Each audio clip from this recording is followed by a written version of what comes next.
নমস্কার বন্ধুরা, আরও একটি নতুন ভিডিও নিয়ে চলে এসেছি। আজকের ভিডিওটি হতে চলেছে পাপ মোচনী একাদশী সম্পর্কে। আজকের দিনে ওরা পাপ মোচনী একাদশী ব্রত পালন করছেন তাদের জন্য বিশেষ করে এই ভিডিওটি, বা যারা কোনো কারণবশত এই ভিডিওটি দেখছেন অথচ এই একাদশী ব্রত পালন করতে পারছেন না, তাদের কাছে একটাই অনুরোধ যে সন্ধেবেলা ভগবান হরিনারায়ণের সামনে একটি প্রদীপ প্রজ্বলিত করে ব্রত কথাটি মন দিয়ে শুনুন, তাহলেও কিন্তু এই একাদশী ব্রতে কিছুটা ফল লাভ হয়। তো চলুন আর বেশি দেরি না করে ভিডিওটি শুরু করা যাক। এই ধরনের আরও অনেক ভিডিও পেতে চ্যানেলটি সাবস্ক্রাইব করে বেল আইকনটি প্রেস করে পাশে থাকবেন প্লিজ। এই বছর অর্থাৎ পাপমোচনী একাদশী ব্রত রাখা হবে 15 মার্চ 2026 রবিবার। একাদশী তিথি শুরু হবে 14 মার্চ 2026 সকাল 8:10 থেকে এবং শেষ হবে 15 মার্চ 2026 সকাল 9:16-তে। 15 মার্চ দিনে একাদশী ব্রত রাখবেন। এই একাদশীর মাহাত্ম্য সম্পর্কে স্বয়ং শ্রীকৃষ্ণ অর্জুনকে জানিয়েছিলেন। শাস্ত্রমতে এই একাদশী ব্রত পালন করলে সমস্ত পাপ থেকে মুক্তি পাওয়া যায় এবং মৃত্যুর পর বৈকুণ্ঠ লাভ করা যায়। পাপমোচনী একাদশীতে ভগবান শ্রী বিষ্ণুর পুজোর পর এই একাদশীর ব্রত পাঠ করলে সুফল পাওয়া যায়। এখানে আমরা এই ভিডিওর মাধ্যমে পাপমোচনী একাদশী ব্রত কথা সম্পর্কে আলোচনা করব। একদা রাজা মান্ধাতা লোমেশ ঋষিকে প্রশ্ন করলেন যে কিভাবে মানুষের পাপ মোচন সম্ভব। তাকে পাপ থেকে মুক্তির সরল উপায় সম্পর্কে জানতে চান রাজা মান্ধাতা। মহর্ষি লোমেশ বললেন, হে নৃপতি, চৈত্র মাসের কৃষ্ণপক্ষের একাদশী, যা পাপমোচনী একাদশী নামেও পরিচিত, তার ব্রতের প্রভাবে মানুষের সমস্ত রকমের পাপ বিনষ্ট হয়। আমি তোমায় সেই কথা শোনাচ্ছি, মন দিয়ে শোনো। প্রাচীনকালে চৈত্র রথ নামক এক বন ছিল। সেখানে অপ্সরা কিন্নরদের সঙ্গে ভ্রমণ করতেন তিনি। সেখানে সব সময় বসন্তকাল থাকত। সেখানে কখনো গন্ধর্ব কন্যা বিহার করত, আবার কখনো ইন্দ্র অন্য দেবতাদের সাথে ক্রীড়া করতেন।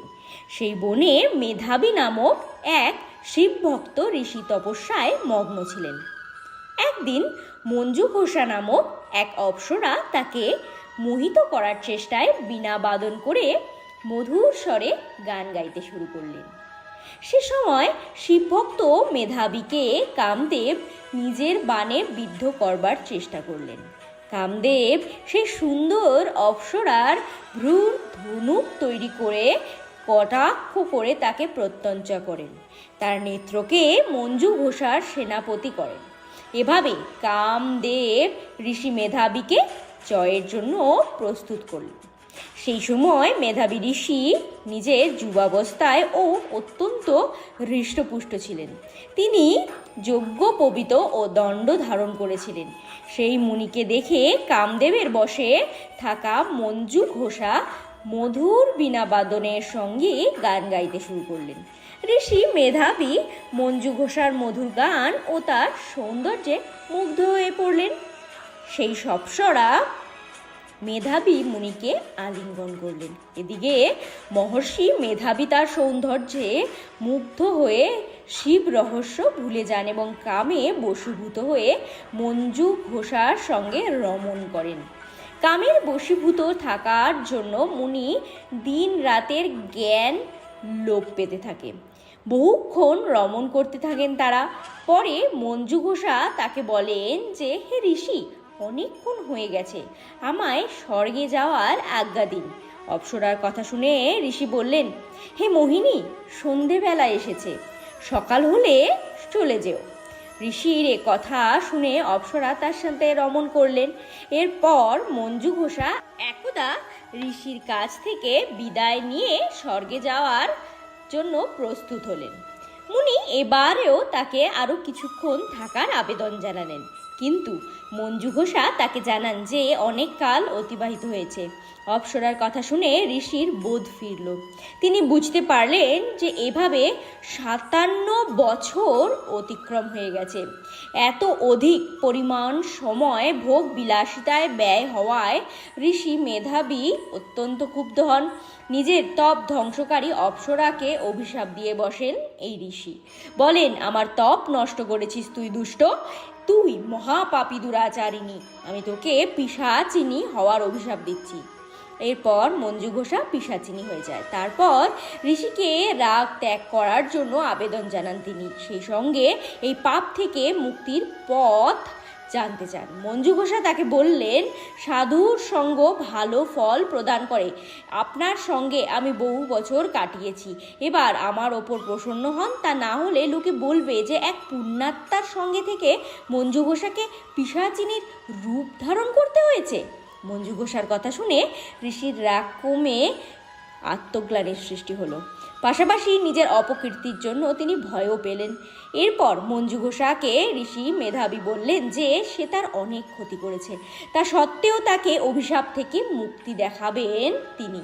চৈত্র মাসের কৃষ্ণপক্ষের পাপ মোচনী একাদশীর উপবাস করার পরামর্শ দিলেন মুনি ঋষি ঘোষাকে।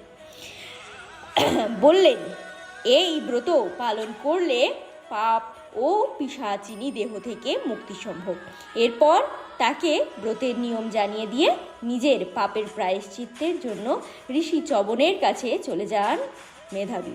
নিজের পুত্র মেধাবীকে দেখে চবন ঋষি তাকে জিজ্ঞেস করলেন যে এমন কি হয়েছে যার কারণে তার সমস্ত তপ নষ্ট হয়ে গিয়েছে ও তার সমস্ত তেজ মলিন হয়ে গিয়েছে। মেধাবী মুনি লজ্জিত হয়ে সমস্ত কথা পিতাকে জানালেন, সঙ্গে পাপ মুক্তির উপায়ও জানতে চাইলেন। চবন ঋষি তাকেও পাপ মোচনী একাদশী ব্রত পালন করতে বললেন। এরপর মঞ্জু ঘোষা ও মেধাবী ঋষি এই একাদশী ব্রত পালন করলেন এবং ব্রতের পুণ্য প্রভাবে মঞ্জু ঘোষা পুনরায় সুন্দর রূপ ফিরে পেলেন এবং স্বর্গলোকে প্রস্থান করলেন এবং মেধাবী ঋষিরও সমস্ত পাপ ক্ষয় হলো। লোমেশ মুনি বললেন, হে রাজন, এই পাপ মোচনী একাদশী প্রভাবে সমস্ত পাপ বিনষ্ট হয়ে যায়। এই একাদশীর ব্রতকথা শ্রবণ বা পঠন 1000 গৌদানের সমান ফল প্রদান করে। এই উপবাস করলে ব্রহ্মহত্যা, স্বর্ণচুরি, মদ্যপান, অগম্যা গমনের মতন সমস্ত ভয়ঙ্কর পাপ বিনষ্ট হয় এবং ব্যক্তি অবশেষে স্বর্গলোক প্রস্থান করেন। তো বন্ধুরা, এই ভিডিওটি আজকে একাদশী সম্পর্কে এখানেই শেষ হলো। দেখা হচ্ছে একটি নতুন ভিডিও নিয়ে। ভিডিওতে কমেন্টে অবশ্যই জানাবেন যে ভিডিওটি আপনাদের কেমন লাগলো। ভালো লেগে থাকলে একটি লাইক এবং চ্যানেলটি সাবস্ক্রাইব করে পাশে থাকবেন। দেখা হচ্ছে একটি নতুন ভিডিও নিয়ে। Till then ta-ta, take care of yourself and your mom dad. জয় শ্রীকৃষ্ণ, রাধে রাধে।